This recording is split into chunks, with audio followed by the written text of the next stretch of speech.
people will come and they'll say, you know, I've got a lot of, I'm really stressed, I've got a lot of tension, I'm grinding my teeth. Come in what they think's for foot reflexology, because that's maybe what the friend or the colleagues told them. I'll say, well, let's do some facial reflexology, and we'll just kind of go with the flow. It's not necessarily about coming in for a treatment.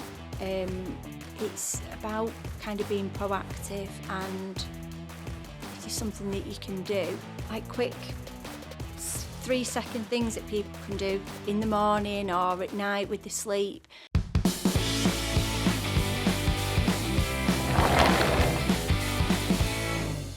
When I was doing my reflexology, so I was 21 years I've been qualified, and I knew that's what I wanted to always do. And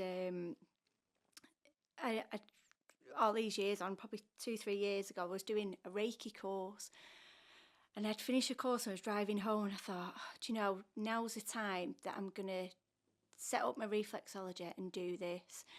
So I kind of have these mad moments, and I thought, do you know what, I'm going to, if there's a sign, then I'm just going to go and do it. Yeah. So I'm driving home, and I thought, right, okay, what can I think? So I thought, if I see a lion, and going back to the Reiki training, we were talking about signs and things like that, and they said, put something out there, and if it comes back to you, you know, it's a sign, which kind of is what I've always done anyway. So driving home, and I thought, right, okay, what am I not going to see in Salford? I'm not going to see a lion. So I thought, right, okay, if I see a lion, I'm going to put everything in, and that's what I'm going to do. 2 days later, my neighbour rings me, and she said, is there any chance you can just come and look after the baby? I really need a shower. Yeah, no problem.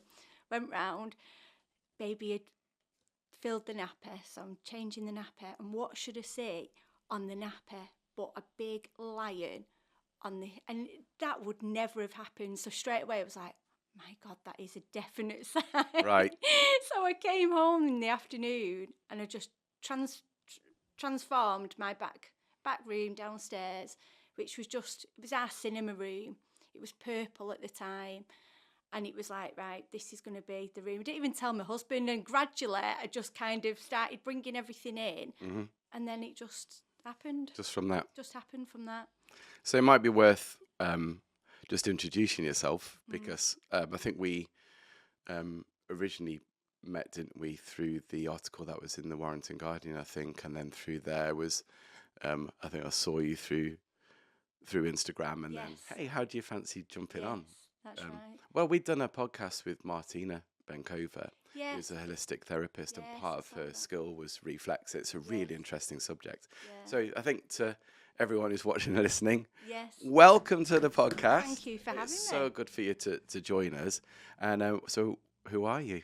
I'm Jill Reeves, and I'm Jill Reeves Reflexology. So as you've just heard, I've been a reflexologist for over 21 years, and probably the last 2 or 3 years I've really kind of threw everything into it. I'm a real geek when I get hyper focused. When I love something, I'll just zoom in on it, and I want to know the ins and outs of it. I want to know why it works, why it happens, what it can help with, and then I've just evolved from there. So I do lots of other therapies as well. Okay. I specialise mainly in women's health, a lot on menopause, which is a big thing at the moment. Yeah. And lymphatic drainage as well, which kind of ties in as well. Okay, so we've got a few bullet points to go through there, haven't we? So as I say, just relax into it, you know, and just keep your mic around about here. I think is probably about the right place. Okay. So don't be afraid to move it about. I got told off by Jess once because I held the mic like that and moved it. Just stop touching the mic. And also, my other thing is that to accentuate a point, I'll bang the table like that and go, right, Mark, can you stop doing that as well? So. It's like moving the chair, so don't move the chair. Yeah, but welcome, and we'll probably get a call through, and again, I'll try not to get distracted, but around about the 50-minute mark, so that it knows that, so we roughly know where we are. But hey, listen, let's just go for it, because it sounds to me like there's a part of you that wasn't about reflexology at first. So You mentioned Reiki, for Yes. example, Yeah. but there's a spiritual element to that, I think, Yeah. as well as what I understand it to be. Yeah, it can be. I think kind of growing up, I've always been exposed to all, I don't like the word alternative, complementary therapies. So I've always been really, really fascinated with that. And although I've done a lot of corporate jobs, I've done recruitment, I've done marketing, it never kind of filled that passion. And from a really traumatic experience as a family, my daughter got cancer 5 years ago at the age of 5. So I left. I was working in my husband's business at the time. We had to make me redundant, and I was just caring full time for our little girl. And then it wasn't until COVID had been and gone, and she got back to school, and I thought, right, okay, this is. And I had this sign to go and do it, that I fulfilled my passion then, and it's something that it amazes me every single day. I love it. So we had the idea around the podcast because of the small business owners on their own, probably in the corner of the house. So COVID had a massive impact on a lot of people, and it did affect lives. So working from home became a thing. Yes. And so you end up with lots of people who are really gifted and talented, whatever else, or just good at the jobs, or it doesn't matter what it is, or want to run a business on their own. And so the idea behind the podcast was about small businesses at first. And of course, from that comes sport. And there's a lot of people who, like yourself, are on their own trying to drive forward a business. Yeah. And it can be difficult at times to be able to get the message across. I think it's difficult as well when you've come from a corporate background as well, where you've got you've got accounts, you've got HR, you've got like a marketing, you've got sales, and you just kind of focus on your little job. You've got loads of people around you, then all of a sudden you're working from a space at home and you're wearing all these hats. Yeah. And then you've suddenly got to become an expert at all these things that actually you don't really like, all the admin and the accounts, and hence why you didn't get my email, because I'm rubbish at I'm rubbish at that side. But at the end of the day, you've had the opportunity to maybe make a change. It's funny, with again, not just my podcast but other podcasts as well, is that you do hear there are certain circumstances that force your hand. Yes. And you go, why didn't I do this 10 years ago or something? But I'm not going to complain about the corporate world necessarily. I mean, it sucks a lot of time, but it's the thing that pays the bills, doesn't it? Yes. And everything else. But it provides opportunities for other things. I think a lot of people don't end up setting up or going into business themselves until they've either been in a traumatic experience or they've kind of or been thrown into a position where they've either no longer got the job and they've got to find something else. Yeah. Do you know what? My dad was he had a furniture company. Right. And with all those things, the way the economy works and everything else, eventually it was a good thing, I suppose, but it was traumatic for him. Was that his hand was forced to sell it, to be honest, because of the land where the furniture business was. And he ended up sort of going, right, I've got to get another job. So he got another job in a furniture company, but he was miserable, and he was miserable then for a good, I would say, a decade. Yeah. And so he decided, then he got made redundant from that second job. So he decided his passion actually was gardening. Right. And so he became a gardener. And he did that for 30 years until he was in his 80s. Yeah. And he loved it. And he said, I don't know why. When the furniture business ended for the first time, why didn't I just do it? And I think you have different forces. I think you have, you've got your family. Yeah. And so his thinking was, I need to make sure, even though great, we've just sold the business, I still need to make sure I'm earning a living. He couldn't get into his mind. He had to go to work every day and earn. Yeah.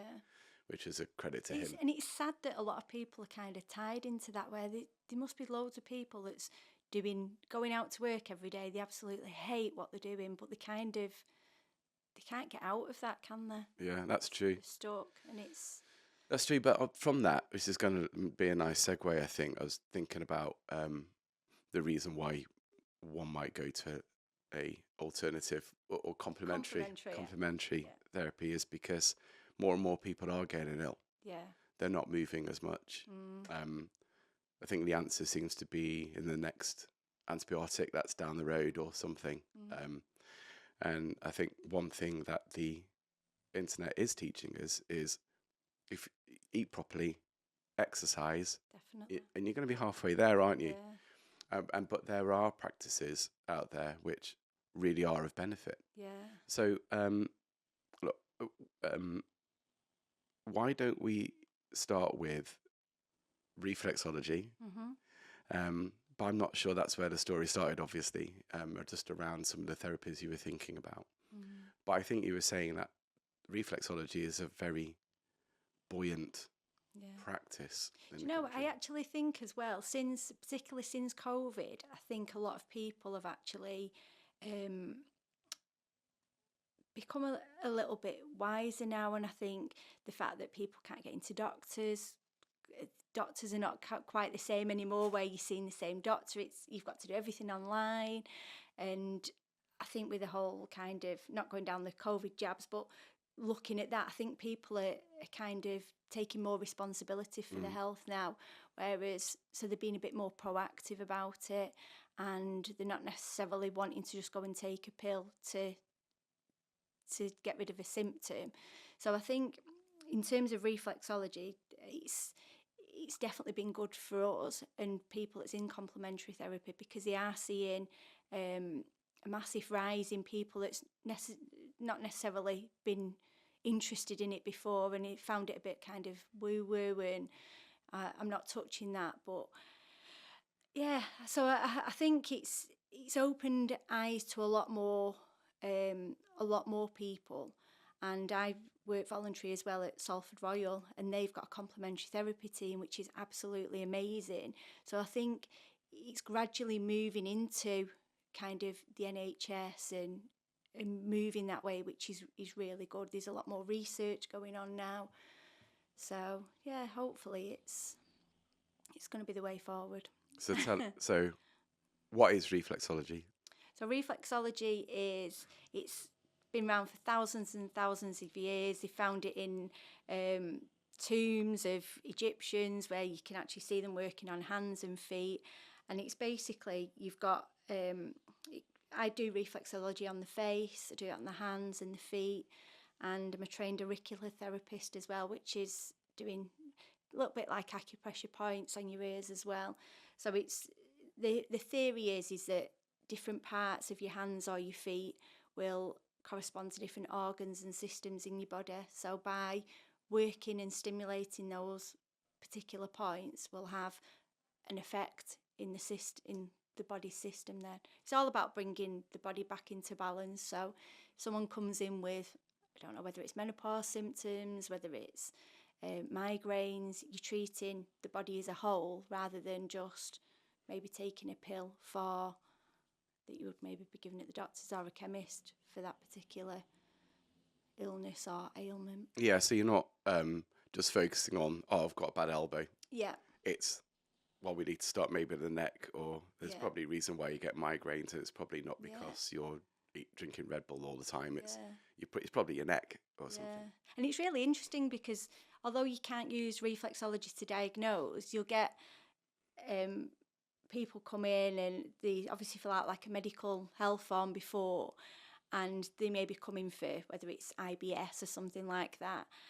And then I can tell now from all the thousands of feet I've seen that even just by looking at them, I can get a good idea of what's going on. So I know a client I had last week, she said, I feel like I'm having my tarot cards read because we go through things afterwards. And she's saying, how did you know that I have acid reflux? How do you know that I have bloating in? Because I've not mentioned that on my health form, because it's just something I live with now. So it's great when you get that end result with a client where they've come in for, like I said, IBS, and actually you've helped the other to what they think is minor issues, which is, but it's something that they've just been living with, and we've kind of helped with that, which is good. So you work on both feet Yes. and hands. Do you do so? If someone comes for, they think, right, I'm going to go for something different here. Yeah. They'll because that's the route one tends to be forced down, isn't it? You have to think yourself and go, do you know what? I'm going to go and seek out other professional help. So when someone comes to see you, you'll obviously ask for their ailments, I guess. But regardless of that, you'll work on both feet, and that will probably tell you what's going on anyway. Yes. Yeah. Or some people will come and they'll say, I've got a lot of, I'm really stressed. I've got a lot of tension. I'm grinding my teeth. I don't really know what to do anymore. I don't advertise, so everything with me is word of mouth, and they'll come in what they think's for foot reflexology, because that's maybe what the friend or the colleagues told them. And then particularly if it is like stress and anxiety, tension in the jaw, I'll say, well, let's do some facial reflexology, and we'll just kind of go with the flow. And it'll open people's eyes up as well, because then they'll say, oh, actually, I didn't even know they had reflexes on your face. And it's instantly, some of them can walk out and go, do you know what, that kind of tension's gone now. And it's good. Acupuncture works a bit like that as well, doesn't it? Yeah, very similar, yeah. And I think there's a lot of theories in both that kind of cross over. So if you had a picture of someone's feet, and what I'll ask Sam to do is to put a picture of some feet onto the screen. Yeah. So we can see it, but there are certain areas which are designated areas to your body. So where the liver is, or where the gallbladder is, the spine, the shoulders, the head, and those things. Joe, I was actually laughing because it was only a couple of weeks ago. One of my sons was doing his toenails, and I said, let me look at the bottom of your feet. And he's saying, oh, Mum, don't be doing all that hocus pocus on me. And straight away I'm saying, are you vaping? And he went, no, I'm not vaping. I said, well, your feet are telling me something different. So now the older kids are like, Mum, don't come near me. I don't know what you're going to find out. Is that an inflammation thing then, was it? Well, for me, and like I said, reflexology cannot diagnose at all, but particular areas, like there was a lot of yellowness over the lung area, which for me is showing kind of toxins, congestion, something like that. And I knew that you weren't congested, so I'm pretty much sure it was. So it's hoovering up a raspberry vape. I'm sure it was the vapes. Well, that's it. Danger now. He's got to have his socks on, gloves. Yeah, so now it's not, come in, let me smell your breath, let me do whatever, it's get your feet, let me see your feet. So a quick look, that's it. So I think the one thing that I was sort of keen to encourage is that we've done a lot of fitness. We've had lots of people with gyms here and those things. And I was wondering whether or not reflexology was something you could incorporate into your routine anyway, even before you had an ailment. Would you say? I think so. When I'm really trying to build up my social media at the minute, particularly Instagram, which just seems to be where everyone is heading. And I post a lot of self-care, self-help, just like even like quick 3-second things that people can do in the morning or at night with the sleep. And that's really what I'm trying to push at the minute, because it's not necessarily about coming in for a treatment. It's about kind of being proactive, and if there's something that you can do yourself at home, like in your morning routine. I posted one the other day on if you're kind of a bit like me, you come to the winter and you just don't want to get out of bed.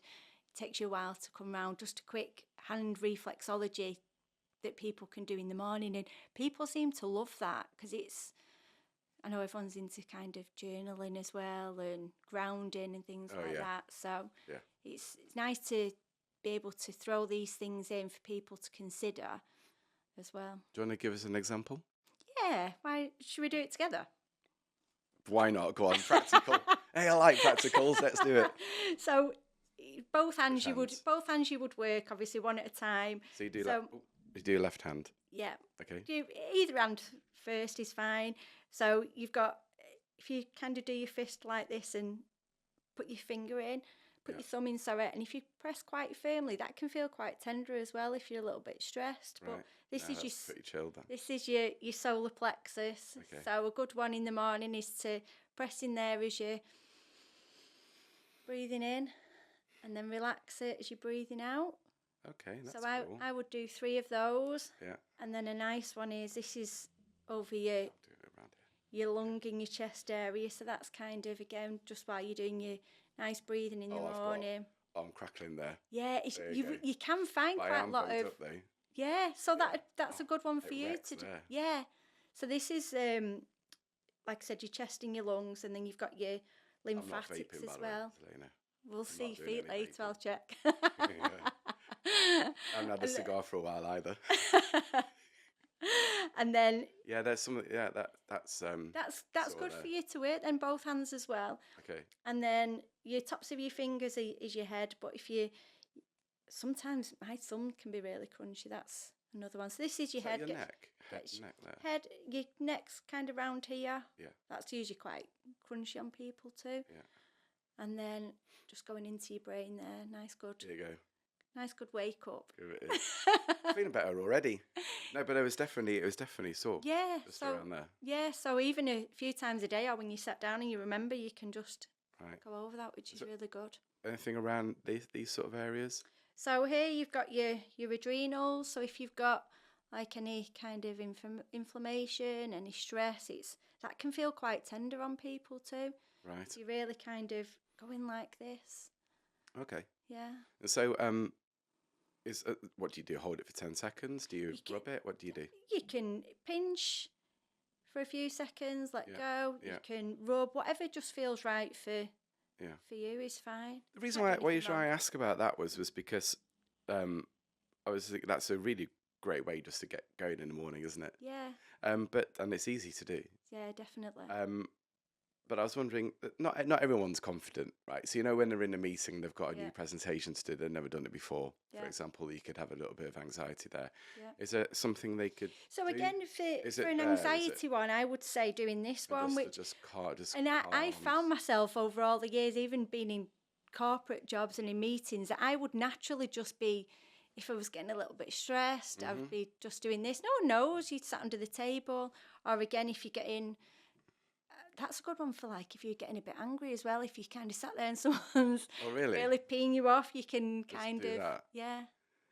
And so these points relate to some organ or flow in the body, does it? Yes, that's right. So if people come into me for a treatment, I will obviously do a full treatment. So I'm working on the whole body, but like how we've just discussed then, if there's particular things, I'll give them some hand reflexology to do themselves at home, and they can hopefully take something useful from it too. Right. Yeah.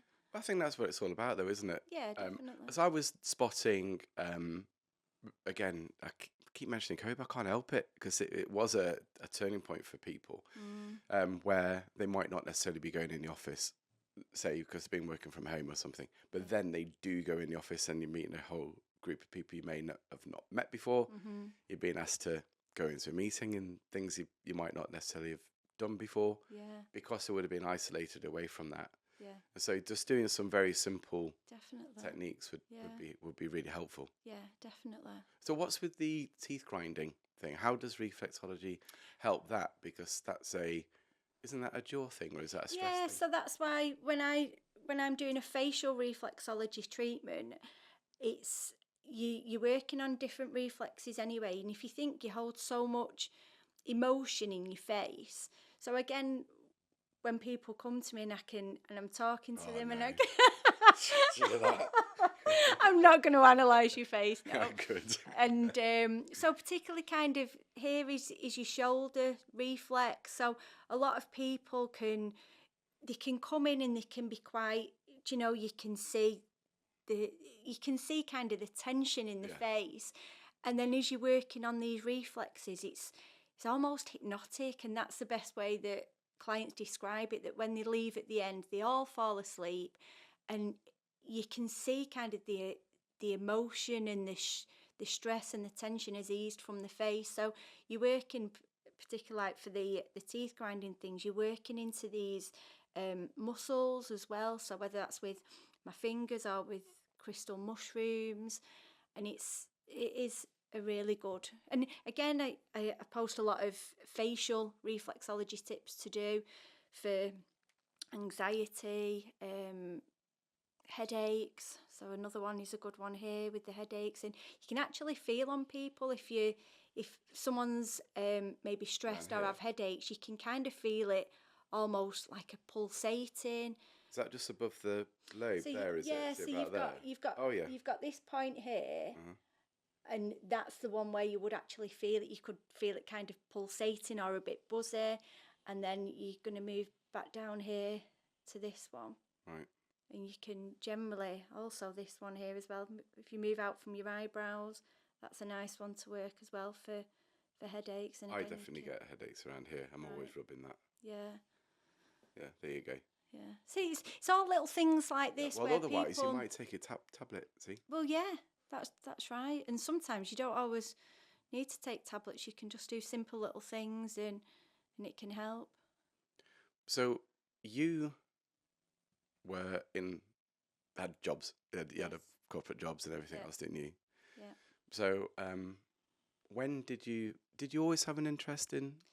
Yeah. So from growing up, I've always seen my dad was really poorly.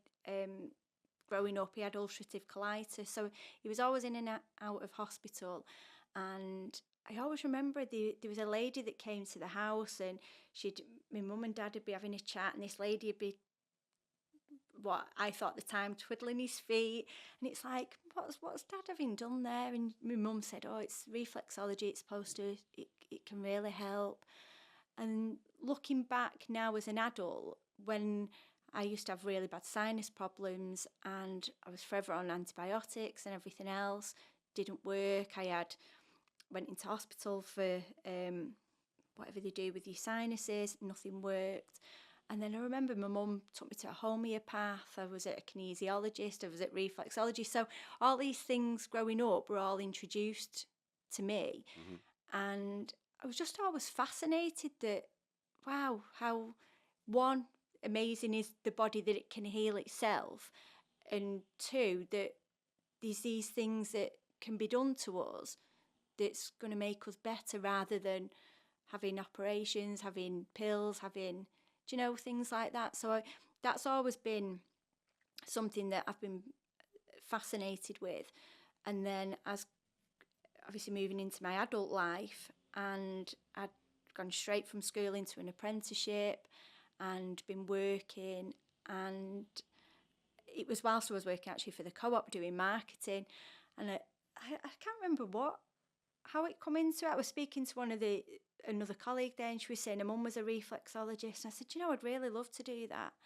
So my mind, if I want to do something, right, I've got to do it, it's got to be right now.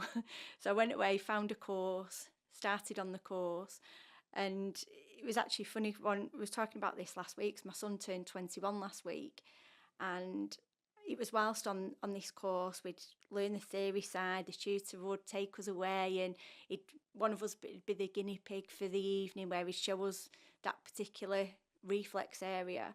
And this one particular day, he was working on what was my ovaries, uterus, and he kind of was saying what you do, things that you don't do, and I literally hit the roof. I was like, oh, that's really tender.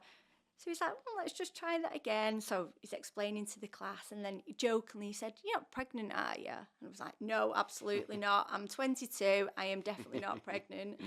And anyway, 2 weeks later, back in the class, I said, you've jinxed me. I said, I'm bloody pregnant. So that kind of, my plan was to carry on doing the marketing in my job, learn my reflexology, so I could leave that job and go into something that I really wanted to do. But then being pregnant, it was it set me back a little bit more. Yeah. So I've eventually found it 18 years later. Yeah, well, you get there in the end. You do get there in the end. The water has a flow. Yes. It will find a way Yes. in the end, won't it? Definitely. When you get there. Yes. And that's the celebration of people locally who are on their own, who are trying something different. You have to go for it. Definitely. And so you obviously had that in you then, but I was curious around some of the reason why I mentioned the spiritual thing was because some people might say, "Oh, there's an aura and all that." I don't understand the aura thing, but is that something which is part and parcel of all holistic or complementary therapies? Is you have to sort of tap into people's energy for it to work, or is reflexology a genuine physical thing? Yes. Rather than kinesiology or Reiki. Yeah. So with Reiki, I wonder whether or not that's the actual blocker. Yeah. Is that for folk who might not necessarily get the. Yeah, I think reflexology is definitely not tapping into energies or anything like that. Reiki is a lot more I would say spiritual, a lot more that side, and I think people are quite kind of, I don't know if scared's the word, but a bit more hesitant about trying things like that because some will say, oh well, that doesn't tie in with my religion, and it's dabbling with things that we shouldn't be doing. And actually it's not, it's just using kind of the universal energy. And the best way I describe it to somebody is, if you walk into a room and someone's had an argument, although you've not heard that argument, you can feel the energy in the room. Yes. And people say, oh God, you can cut the atmosphere with a knife. It's that energy that's around us all the time. And you know yourself, if you're in an office or wherever and people have been having a laugh, you've got the kind of that positive energy bouncing around. If people are miserable, it has a knock-on effect with you, and you kind of brings your energy and mood down. So yeah, Reiki is a lot more spiritual. Yeah, I've got a couple of friends actually who are Reiki therapists, and I've got one who's a kinesiologist who's over in Australia. Yeah. And both of them say, you know, I think they put the hands over the body and you feel like this energy, like energy. I think there are things we don't understand. Yes, yeah, definitely. And I think for me, although I know that these things work, I like to test things as well. So, for example, like my little girl, she had a lot of anxiety after her cancer treatment and things, and she struggled sleeping. So I would be laying in bed with her, and she would be facing away from me, and I would just have my hands over her head so they weren't on her body, and I'd be doing Reiki. And then this particular night she said, "Mummy, what are you doing there?" So she said, "Something feels strange." So I said, what feels strange? So she said, "Just feels really nice and warm." So I said, "Oh, that's fine." So she said, "What is it?" So I said, "Oh, it's Mummy's magic hands," and that's what we called it. And then even now she'll say to me, "Mummy, I've got a tummy ache. Could you just put your magic hands on?" And for me, that kind of clarifies it. This is actually doing something, because kids have got no expectations. They don't know what you're doing, but clearly it's doing something, particularly animals as well. That's a really good point. I do it on the dogs, and yeah. you can just see the dogs chill, and you think, I can't tell them what to do. Yeah, they're not. They've not been sort of indoctrinated or anything. Yeah, it is. Yeah. What it is. Exactly. Yeah. So how is your daughter? Sorry, do you mind if I ask? She's brilliant now. Last month we were discharged, so 5 years cancer free. Yeah, she's doing amazing. That's really good news. Yeah. That's really good news, because that's a stress in itself. Yes. No doubt, right? Yeah, and I think that was another force for me to pursue kind of the complementary therapies, because you see such intense and harsh treatments that you think we all need to be looking at ways of being able to heal ourselves without necessarily going down. And I'm not against medication, hence you know, my daughter's had chemotherapy. You can't get anything much worse than that. But I think everyone needs to. It's open to everybody and anyone, whether it's some babies can have reflexology, end of life care, benefit massively. I know the Christies, Macmillan are really onto that too. So it's like, don't leave it till the end. Start being a bit more open to things like that now. Well, we're becoming more educated Yes. now, especially with the internet, as you say. Yeah, definitely. It's providing information to us. I think Yeah. the word complementary is right, because you're not saying don't do the chemo, it's do the chemo, Yeah. because of it, that's going to be the best chance. Yes. But there's also this you can do as well. Yes. And you'll probably find then you have an all-round Yes. good go at it, a good attempt in order to save your life. Yeah.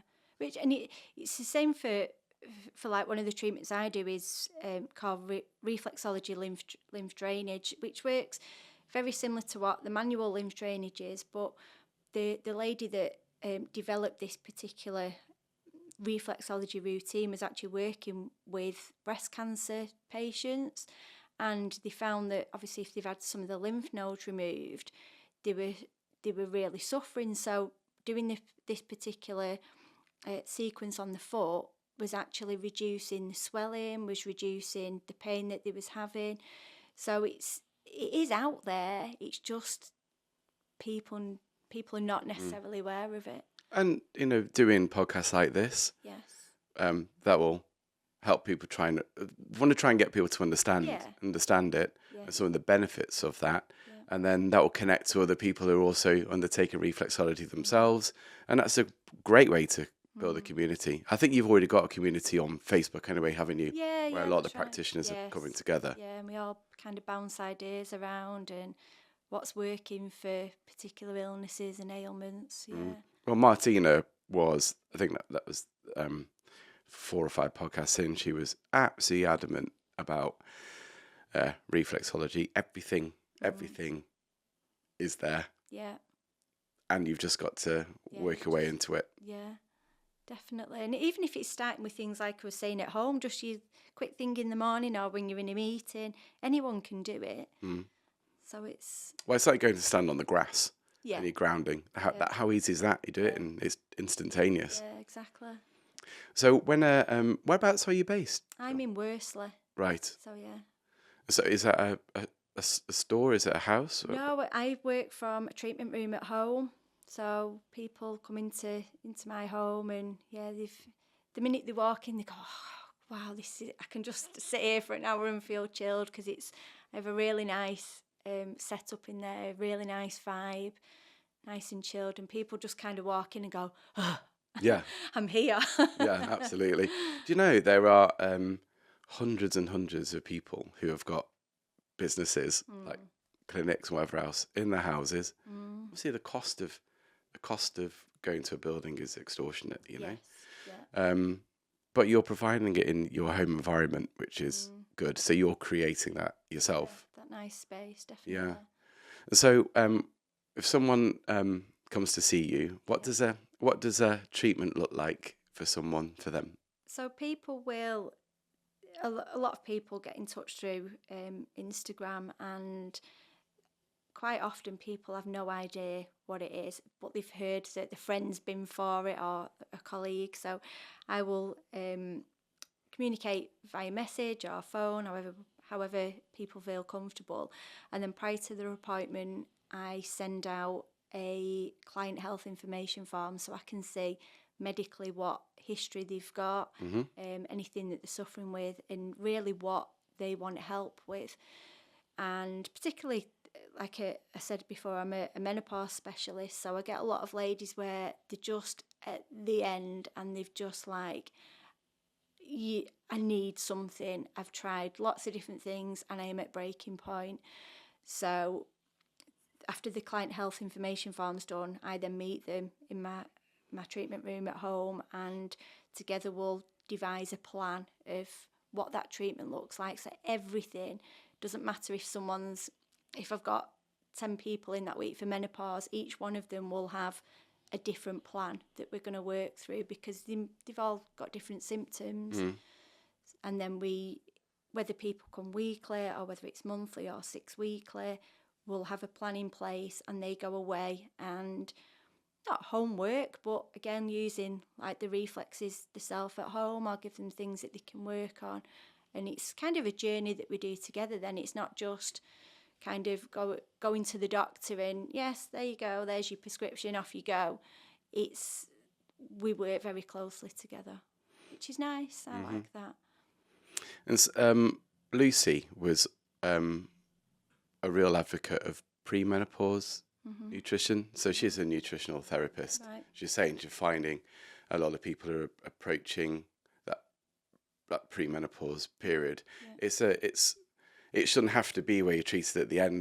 So you're finding a lot of people at the moment, like you're saying, where you're now having to try and help at the end. Yes. And as a trick to get at the beginning as well, then you can treat all the way through. Yeah. And saying that the nutrition really helps those women. Yeah, massively. Yeah, I'm not a qualified nutritionist at all, but I do work with a lot of nutritionists, and I think just putting all these little simple things into place can just have quite a big impact. Yeah.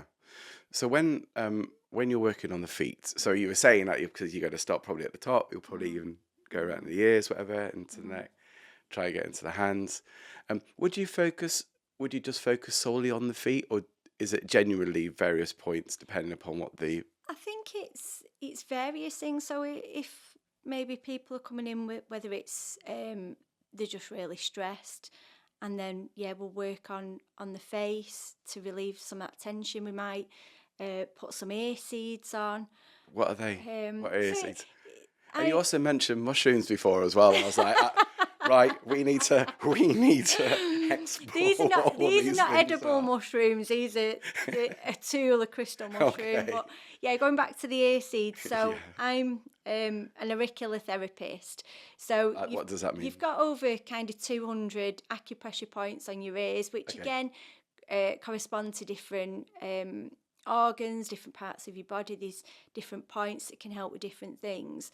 So where an acupuncturist would needle those particular points, I've always got ear seeds on. So I don't know if you can see, those are really, really tiny. Oh yeah. So it's just a tiny ball or seed, if you like, and they would go on a particular point. So like, just going back to if someone had come in for like stress or anxiety, I might do kind of 10 minutes work on the face. I may then put some seeds on their ears, and then we could move down to the feet. Every treatment is completely different. And then if they're having their ear seeds on, they'd keep them on for up to about 5 days, take them off, and then they can always apply some more as well. And is a reflex treatment like a course, would you say? So you would say, listen, in order to get your lymphatic system moving, or to sort out your gallbladder problem, or whatever it is. Yeah. That's 50 minutes. Just like 50, thank you, matey. Is it something like 6 weeks, you might say, or would you just say, listen, you need to come? I always say to people, it's best doing every single week, maybe do 8 sessions and see how you feel. It's not going to work for everybody the same way an antibiotic's not going to work, or a pill's not going to work for everybody. So I'll say let's do every week, 8 weeks. Let's see how things are going, see how things are looking for you. And every time you come in, I always look at, how are your symptoms this week? What's changed? Is there anything new? Do we need to tweak our treatment plan? And then a lot of people come in. Some people after the first session, and they'll ring me up the next day and they'll go, oh my God, I've slept amazing last night. It's really helped. Some people will take 3 sessions before they start to notice a difference. And then after they've done that kind of 8-week period, they can come up for like top-ups then. So like, where people might say, oh, do you know, I've not had a massage for a while, I've got a few knots in my back. They'll just go as and when.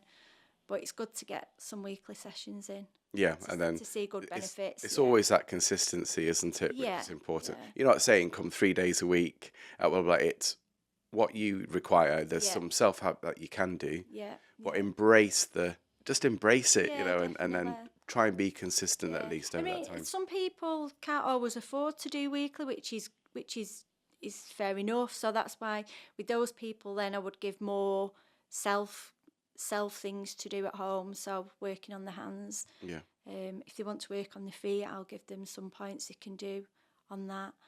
And then I'll just refer people back to my Instagram to say, oh, I've actually covered that particular thing. So they can just follow the routine themselves at home.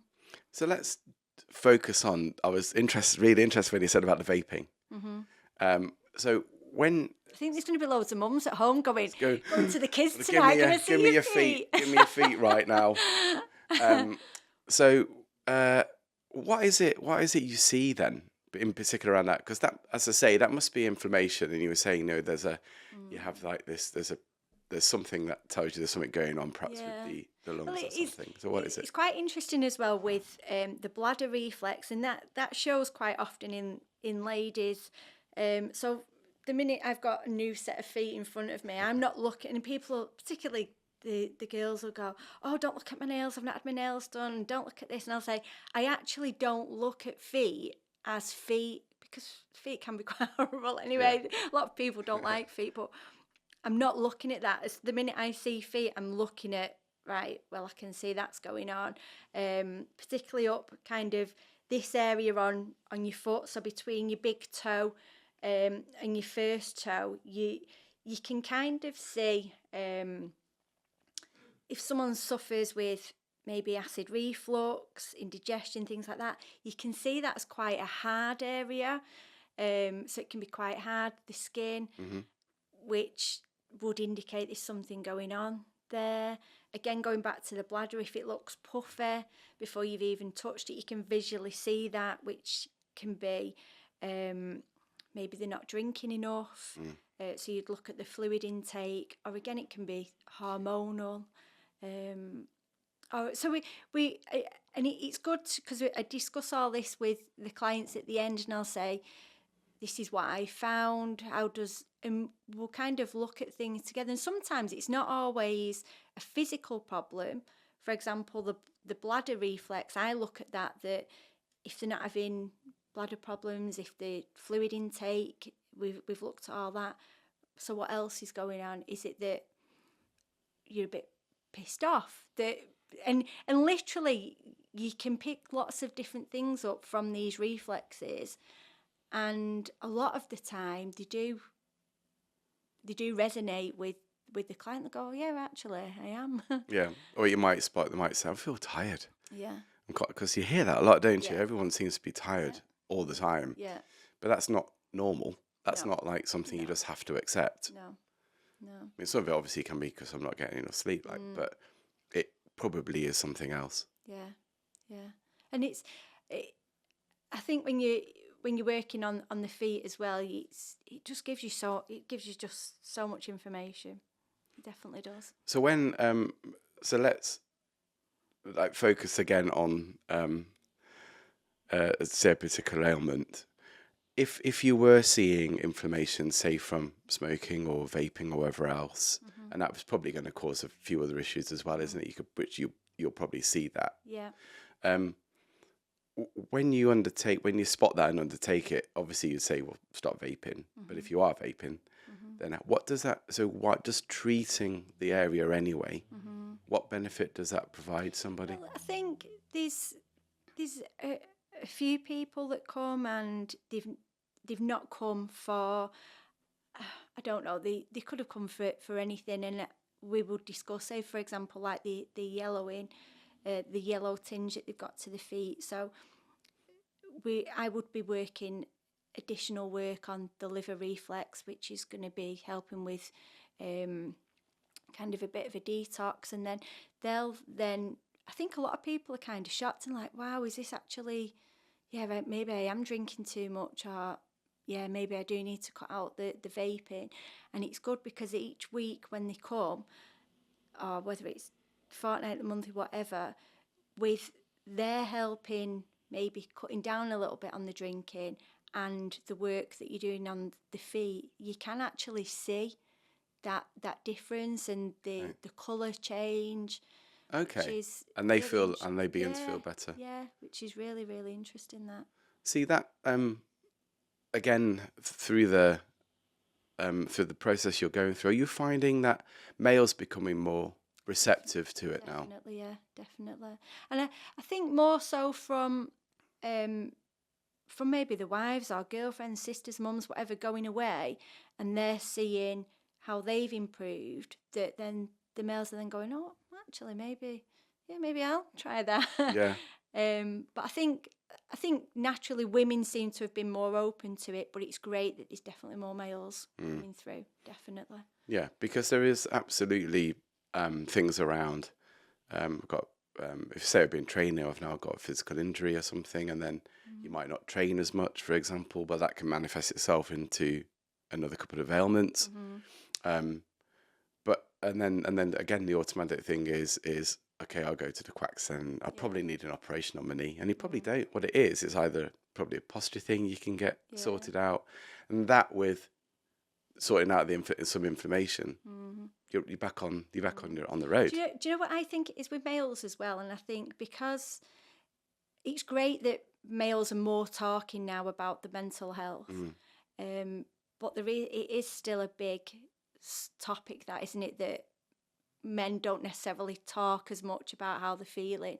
But I think, And the suicide rate is the Yes. highest it's ever been for men. yeah, and I think the men that I am seeing come through my treatment door is that either they've come because the wives have said, oh, go and have a treatment, it's nice, or they might have come because they've got a bad shoulder or whatever, and they're already going to physio, and they do actually say, do you know what, I love coming because it helps with that just calming of the nervous system, and it does help with stress and anxiety, that they found something where it's helping their mental health without them coming. Do you know what I mean? They've not come for that, but they found that it's helped massively. And I think that in turn has had a knock-on effect where, like, I was out a few weeks ago and one of my clients was there and bumped into him, and he was actually saying to the guys, you need to go and see her. It's going to help you with this. And you come out and you just feel so much lighter, you feel. And for me, I feel great then, because I think this is really helping. It's real value to Yes, somebody. definitely.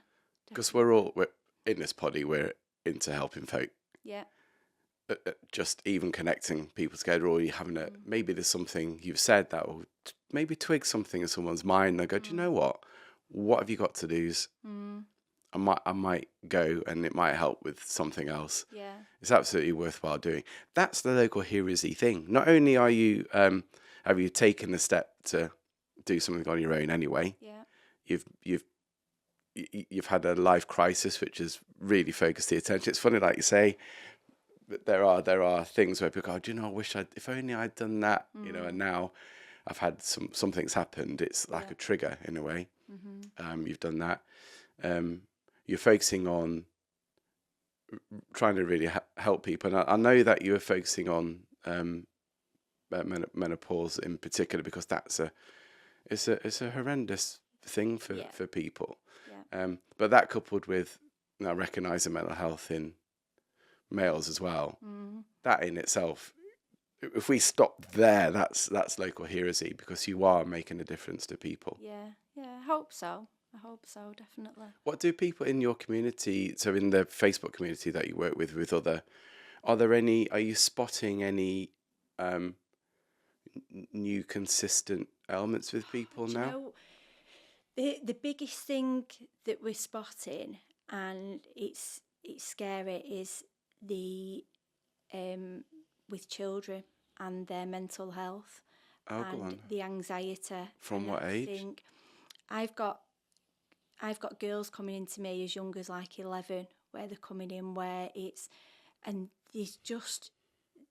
such a consistency in how they're feeling. The anxiety is the main one, the low mood, the issues around periods, hormones, and I don't think it's that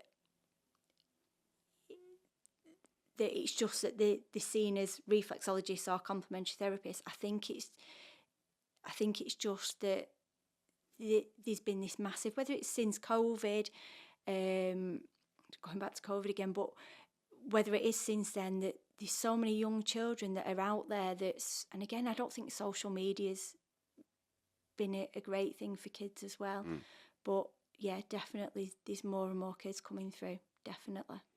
And that's with anxiety elements. Yeah, anxiety, depression, self-harm. Yeah. Wow. And do you think because, I mean, you can have an opinion, obviously, do you think with the social media impact of that, there's pressure on kids and so, 100%. but that's obviously infiltrating itself into schools because they'll be talking about that every day. Yeah. And I think as well, it's like when we were at school, I'd been bullied, and you leave that school gates and it's like, oh, I'll be at home. And you've got that escape, you've got your safe place, whereas there's no safe place anymore because it's 24/7, isn't it? With the social media, the messages, the Snapchat, everything. There's no escape for kids. Well, there's no escape for anyone, but I think particularly with kids as well, they've not mentally matured enough yet as well to deal with things, and they're exposed to all this that's around them. But it's like you said, with your child, I'll take the heat as heat because I'm feeling it. Yeah. They're not forced to think anything. It is what it is. But with social media, it does force you down the road. Oh, definitely. Yeah, and it creates, you're questioning yourself all the time. Probably, I'm thinking around, am I doing the right thing? Am I looking the way I should be? Am I feeling the way I should be? Yeah. And those are things kids never would have been exposed to before. No, definitely not. So have you got any advice for anybody who is experiencing that, or with children they're concerned with? Would you say, listen, it's worth coming because there's there might be a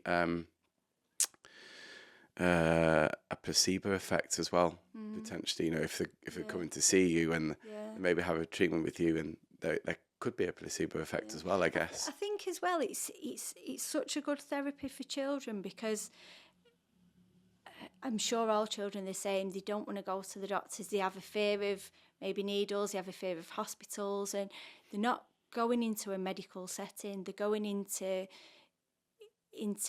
whether it's someone's house to have a treatment, whether it's in a room that's been rented or somewhere. It's taking that kind of official medical thing away from them, which again is going to help with just bringing that anxiety down a little bit. And then some children, they're happy for the parents to not stay in the room, and you find that they kind of offload a little bit to you. So whether I think they just need that place to be able to speak, and how they're feeling in a nice, safe environment.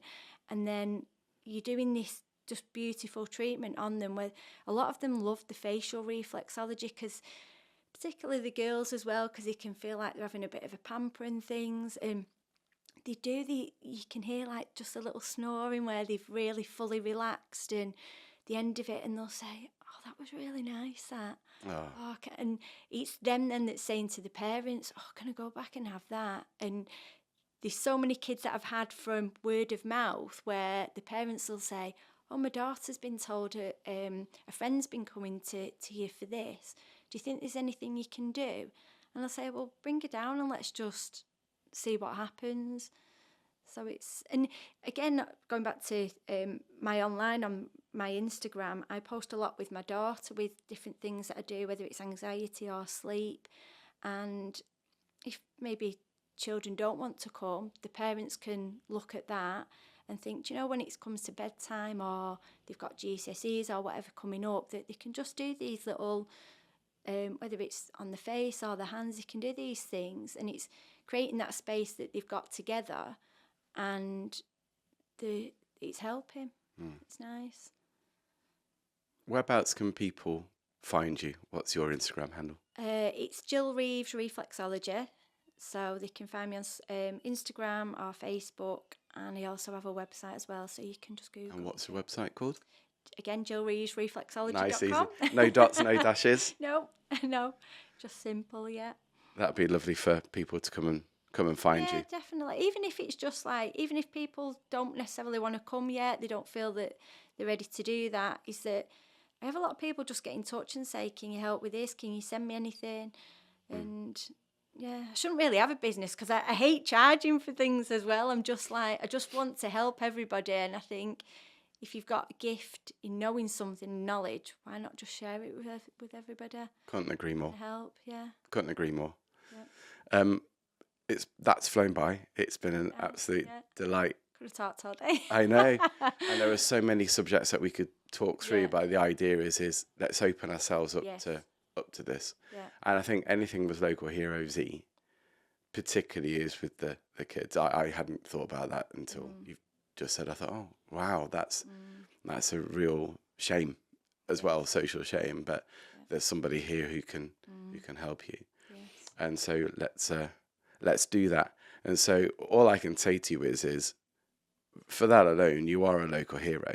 Thank you. And I'm sorry that you had to go through what you've had to go through with your own child, but look at the so good that she's doing well now. Yes. And please continue what you're doing. Yes.